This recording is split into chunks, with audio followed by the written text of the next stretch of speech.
bukan Oke. firman Tuhan. Silakan. Iya, Pak.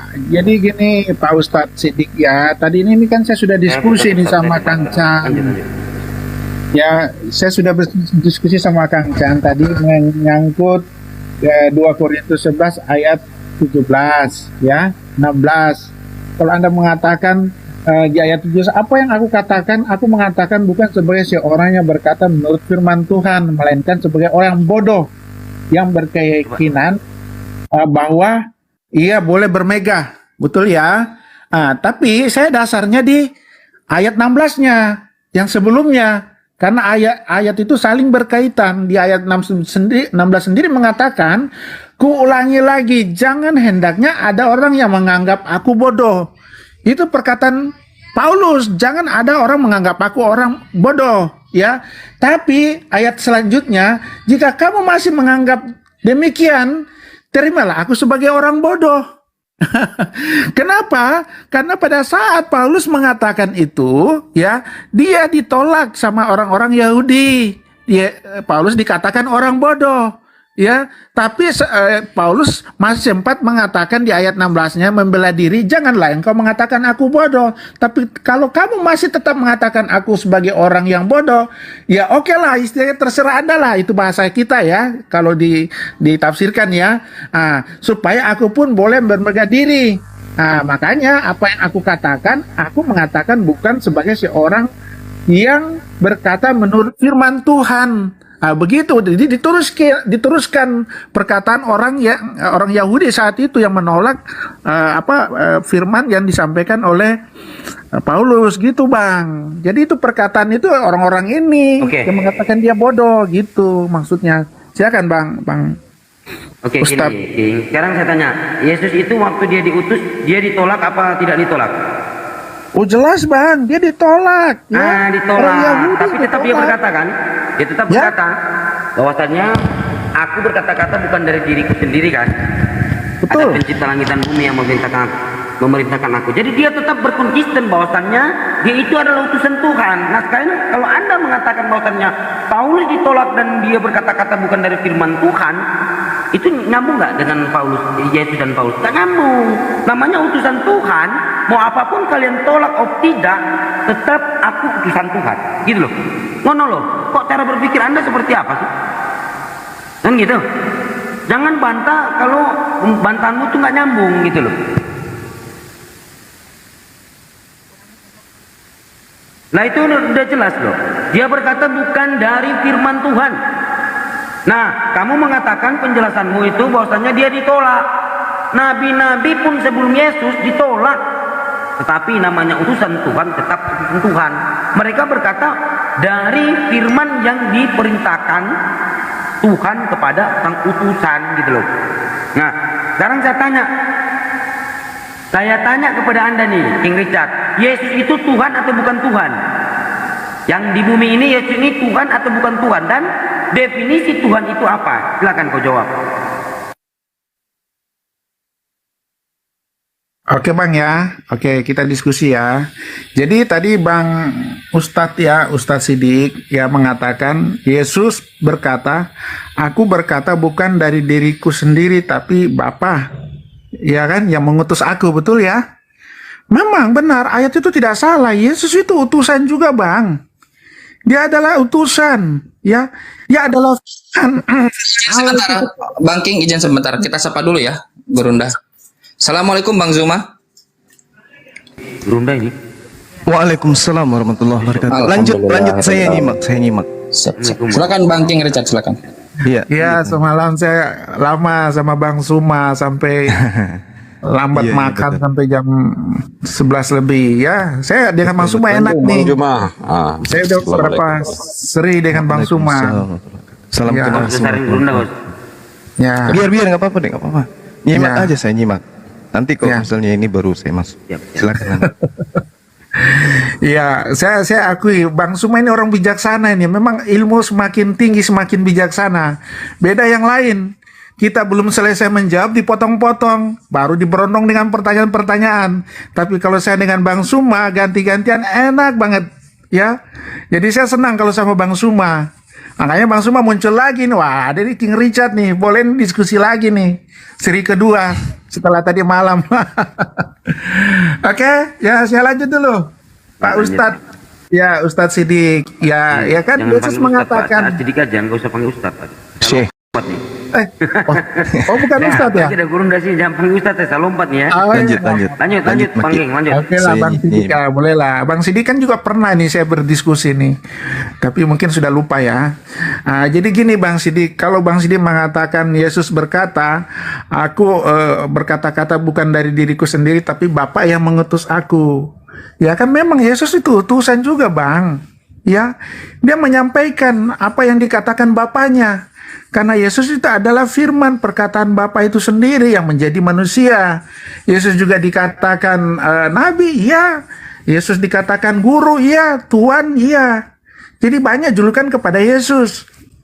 Ya, orang Yahudi menganggap Yesus itu adalah pembohong, tukang sihir. Jadi orang Yahudi sampai sekarang nggak mengaku itu siapa itu Yesus. Jadi menyangkut Anda itu siapa membenarkan bahwa Yesus itu adalah utusan. Betul itu Bang, banyak ayat-ayatnya bahwa dia adalah utusan.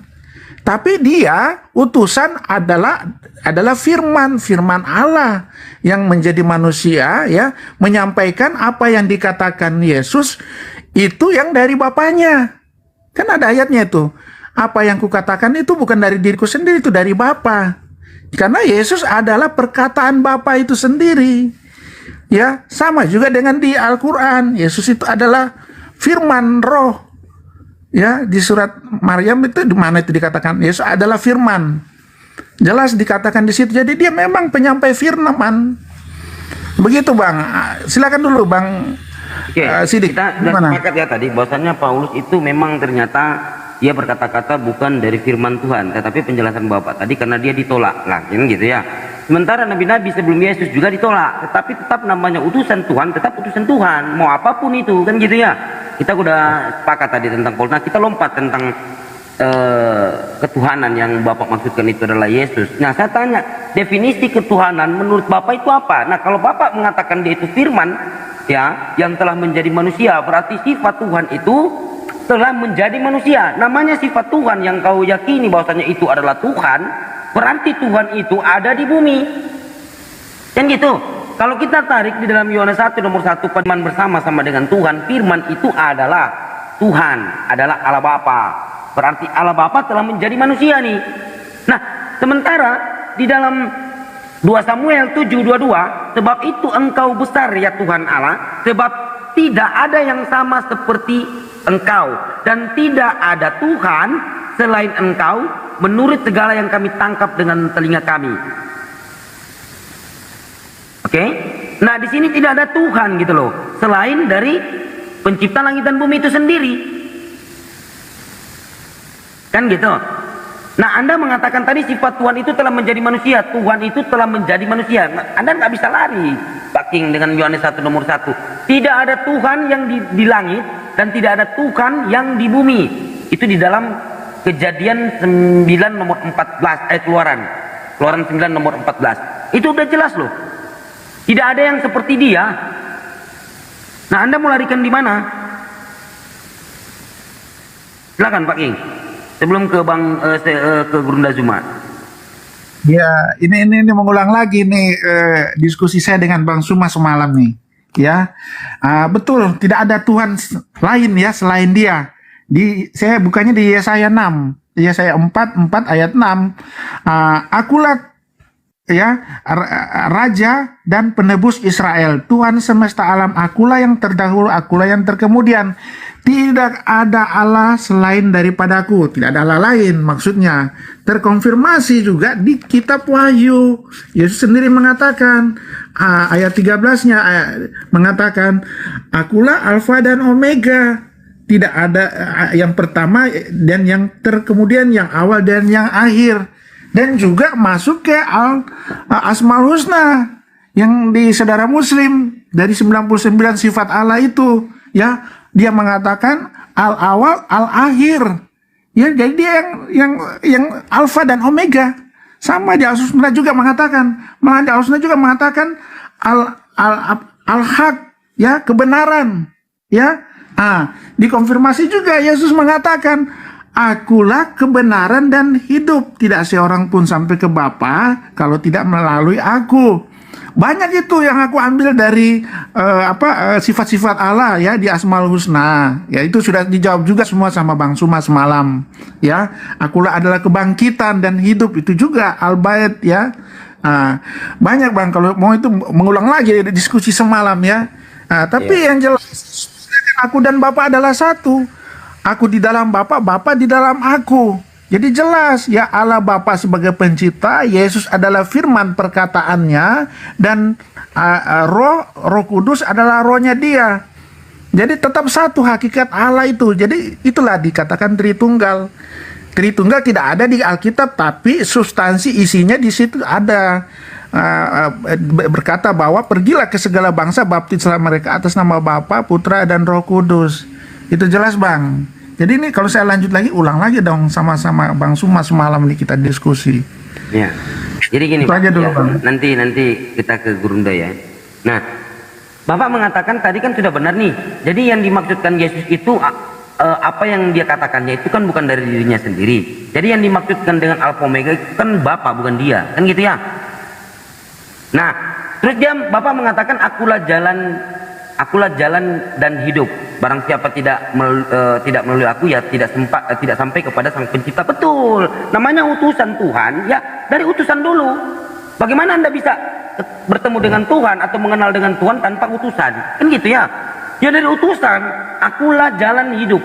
Akulah jalan kebenaran dan hidup. Barang siapa tidak melalui aku, dia tidak sampai kepada Bapa. Tetapi ingat, Yesus berkata kan, Yohanes 13:16, seorang utusan tak lebih tinggi daripada yang mengutus. Lah, Bapak mengatakan tadi si hakikat dari mana? Berarti Yesus berdusta. Kalau si hakikat, Yesus berkata sama-sama tingginya dong dengan Sang Pencipta langit dan bumi. Sang utusan tak lebih tinggi daripada yang mengutus. Kan begitu? Oh, itu kan sebenarnya jelas loh. Nah, terus Bapak mengatakan si hakikat ya. Si hakikat, kenapa hanya menghujat Roh Kudus tak bisa diampuni? Menghujat Yesus bisa diampuni. Menghujat Bapa, hukum mati. Si hakikat dari mana, Pak? Gak ada si hakikatnya ini Yesus. Yesus ini hanyalah utusan Tuhan. Gak ada si hakikatnya, Pak. Sementara sudah dikatakan di dalam 2 Raja-Raja, 1 Raja-Raja 8 nomor 23, ya Tuhan Allah Israel, tidak ada Tuhan seperti engkau di langit, di atas, dan di bumi di bawah. Engkau yang memelihara perjanjian dan kasih setia kepada hamba-hambamu yang dengan segenap hatinya hidup di hadapanmu. Loh, gak ada Tuhan di langit pun di bumi, gak ada, hanya dia Tuhan pencipta langit dan bumi. Bagaimana mungkin Anda mengatakan sekarang di dalam perjanjian baru yang diajarkan oleh Paulus mengatakan Yesus itu Tuhan, si hakikat dengan Tuhan pencipta langit dan bumi? Anda menjadikan Yesus ini seorang pendusta. Yesus berkata sang utusan tak lebih tinggi daripada yang mengutus. Bagaimana Anda mengatakan itu si hakikat? Kalau itu si hakikat, Yesus berkata yang mengutus aku dan aku si hakikat dengan yang mengutus sama tingginya gitu loh. Nah, Anda mengatakan aku dan Bapa adalah satu, atau Bapa di dalam Yesus. Berarti Tuhan itu ada di bumi. Nah, sementara di sini apa katanya nih? Ini 1 Raja-Raja ini bohong. 1 Raja-Raja 8 nomor 23. Tidak ada engkau di langit, di atas dan di bumi. Sementara Yesus berkata Matius 5 nomor 17, janganlah kamu menyangka bahwa aku datang untuk meniadakan kitab para nabi. Ini kitab para nabi loh. Ini kitab para nabi kan? 1 Raja-Raja ini kitab para nabi. Yesaya 44 nomor 6 kita para nabi. Yesaya 45, 5 dan 6 itu kita para nabi. Akulah Tuhan dan tidak ada yang lain kecuali aku. Tidak ada Tuhan. Aku telah mempersenjatai engkau sekalipun engkau tidak mengenal aku, supaya orang tahu dari terbitnya matahari sampai terbenamnya bahwa tidak ada yang di luar aku. Akulah Tuhan dan tidak ada yang lain. Itu jelas loh. Mau dilarikan kemana, Pak? Oke, ada Gurunda Zuma. Nanti Pak King bersama dengan Gurunda Zuma. Silakan Gurunda Zuma. Lanjut. Capek kah? saya ingin juga dengar ilmu dari Gurunda Zuma. Kita sama King, si King ini. lanjut Gurunda. Oke, Saudara King mohon izin ya, Bang Ali dan semua sahabat-sahabat di sini.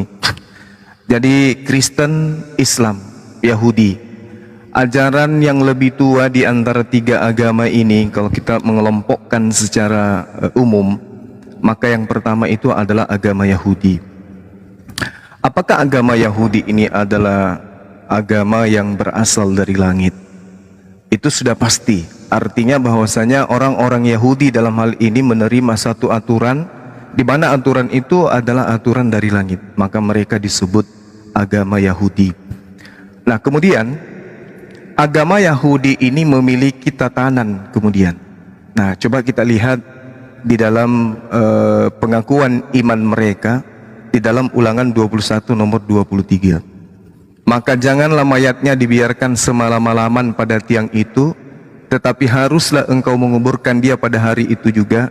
Sebab seorang yang digantung terkutuk oleh Tuhan, janganlah engkau menajiskan tanah yang diberikan Tuhan kepadamu menjadi milik pusakamu.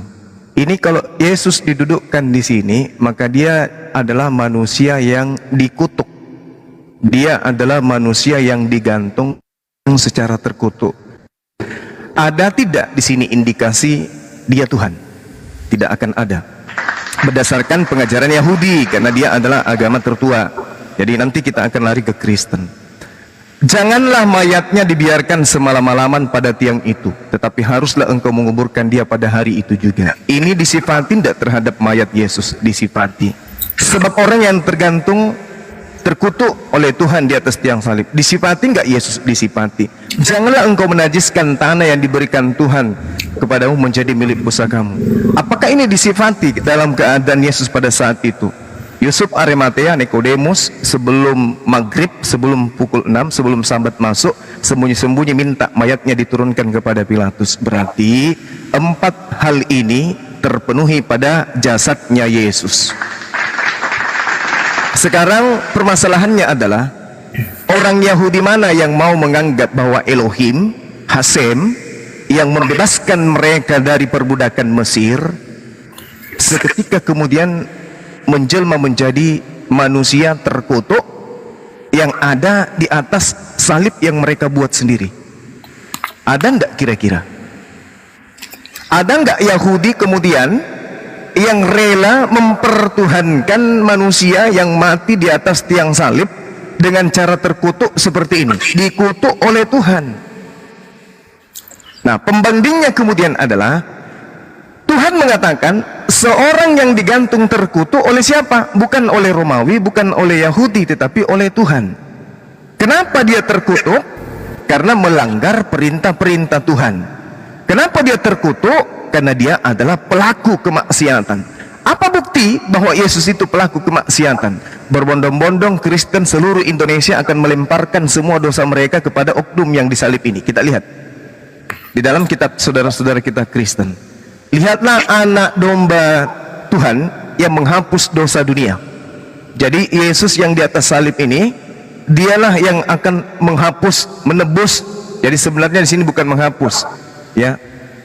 Lalu kemudian 1 Yohanes 1 nomor 7. Tetapi jika hidup di dalam terang, sama seperti dia dalam terang, sebab kita beroleh persekutuan seorang dengan yang lain, dan darah Yesus anaknya itu mensucikan kita daripada segala dosa kita. Jadi semua dosa-dosa orang Kristen, dosa membunuh, dosa memperkosa, dosa memburit, dosa mencuri, dosa membunuh kedua orang tua, dosa memperkosa anak kandung sendiri, dosa memperkosa kambing, sapi, ayam, dan seterusnya. Itu Yesus semua tanggung.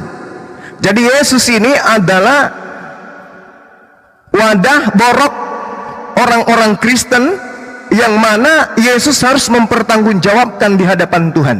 Makanya Ulangan 21 nomor 23, dia mati terkutuk oleh Tuhan. Pertanyaannya sekarang, ketika ada manusia yang padanya semua dosa-dosa orang Roma dan Yunani dikumpulkan, apa mau orang-orang Yahudi, pengikut Nabi Musa, keturunan Abraham, itu menyembah manusia ini?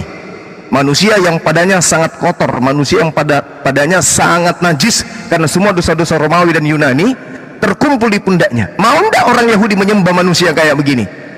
Kira-kira nih, kira-kira tentu tidak mau. Oleh karena itulah ya Kristen sudah 2000 tahun tidak akan pernah bisa bersatu dengan Yahudi si pemilik kitab.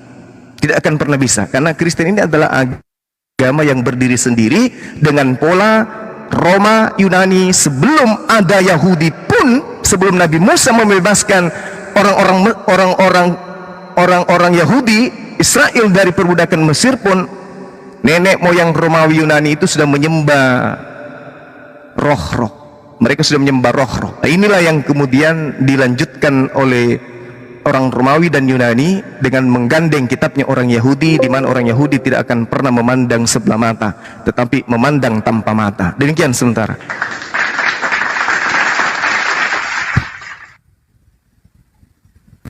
Silakan Pak King Richard. Oke.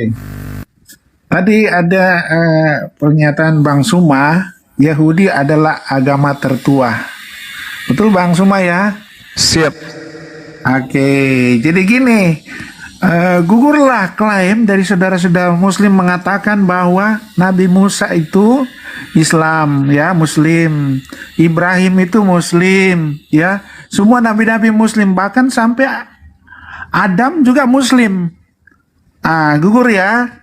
Jadi nggak bisa diklaim lagi bahwa mereka itu Muslim karena alasannya katanya berserah, begitu ya. Berserah kepada Allah. Ya memang agama itu kita berserah kepada Allah, kepada pencipta. Tapi sudah jelas Bang Suma mengatakan bahwa agama tertua itu adalah Yahudi. Gugurlah pernyataan bahwa semua nabi adalah Muslim. Oke ya. Jadi saya lanjut Bang. Ya, Yesus ya perjanjian lama. Saya kembali dulu ke perjanjian lama ya. Ya bahwa itu Yesus hidup di zaman orang Yahudi. Yesus menjalankan Taurat, ya. Dan nubuatan-nubuatan di perjanjian lama itu di kitab nubuatan-nubuatan di perjanjian baru, ya, itu dari perjanjian lama, ya. Dan nubuatan tentang Yesus juga di perjanjian lama di situ, ya. Dan digenapi semua di perjanjian baru dan perkataan Yesus sendiri. Ya, tadi saya katakan di kitab Yesaya itu ya, akulah yang terdahulu, akulah yang terkemudian, tidak ada Allah lain. Yesus juga menggenapi, aku adalah Alfa dan Omega di perjanjian baru di kitab Wahyu, yang pertama dan yang terkemudian. Ada juga di kitab Ulangan 18 ya, 18 ayat 18 itu kitab Ulangan itu ya ditulis oleh Nabi Musa sendiri. Di ayat 18, seorang nabi akan kubangkitkan bagi mereka dari antara saudara mereka, seperti engkau ini, aku akan menaruh firmanku di dalam mulutnya. Ya, Yesus itu adalah firman Tuhan, perkataan Tuhan. Ya, benar. Dan digenapi di perjanjian baru juga. Ya, di perjanjian baru juga, di kitab Yohanes. Ya, ini perkataan Yesus langsung juga. Di Yohanes 5 ayat 46, sebab jikalau kamu percaya kepada Musa, tentu kamu akan percaya juga kepadaku, sebab dia telah menulis tentang aku. Ya benar, yang menulis kitab Ulangan itu adalah Musa. Tetapi jikalau kamu tidak percaya akan apa yang ditulisnya, bagaimana kamu akan percaya akan apa yang aku katakan? Nah itu perkataan Yesus. Bagaimana Anda mau bisa percaya kalau Anda tidak percaya apa yang ditulis Musa? Nah itu perkataan Yesus langsung loh. Ya, kemudian juga di kitab Yohanes, di Yohanes 8 ayat ayat 24, ya, di situ dikatakan, ya, karena aku berkata kepadamu bahwa kamu akan mati dalam dosamu jikalau kamu tidak percaya bahwa akulah dia. Dia itu si Guru besar loh. Siapa dia? Itu penegasan bahwa Yesus itu adalah Tuhan. Dia adalah perkataan Allah, firman Allah, ya. Kalau itulah ya istilah ininya ya Arabnya ya. Jadi itu Yesus itu adalah Tuhan, adalah bagian dari tiga pribadi ya, pribadi yang berbeda tapi satu, hakikatnya satu. Dia itu adalah Allah sendiri, ya. Perkataan sama dengan kita. Saya pribadi, saya ada tubuh, ada jiwa itu perkataan, ya. Jadi kita ini mengatakan ya kita manusia karena terdiri dari tiga unsur juga, perkataan ya, roh dan tubuh fisik kita. Jadi seperti itu konsep Tritunggal. Ya saudara-saudara Muslim kan ya memang karena kita berbeda iman ya Anda pasti juga secara logika menolak itu. Nah, tapi di Kitab Wahyu juga sudah dijelaskan bahwa janganlah Anda menafsirkan kitab-kitab ya Alkitab menurut pikiran Anda. Ya, itu sudah diingatkan juga, jangan menafsirkan kitab Alkitab dengan menurut pikiran Anda. Tapi ya harus dipenuhi oleh Roh Kudus. Karena Anda nggak mengimani berarti ya saya paham lah, saya mengerti bahwa Anda pasti salah menafsirkannya karena Anda nggak dipenuhi oleh Roh Kudus. Gitu sementara dulu, Bang. Oke, baik. Nah, teman-teman kita lihat dengan sangat jelas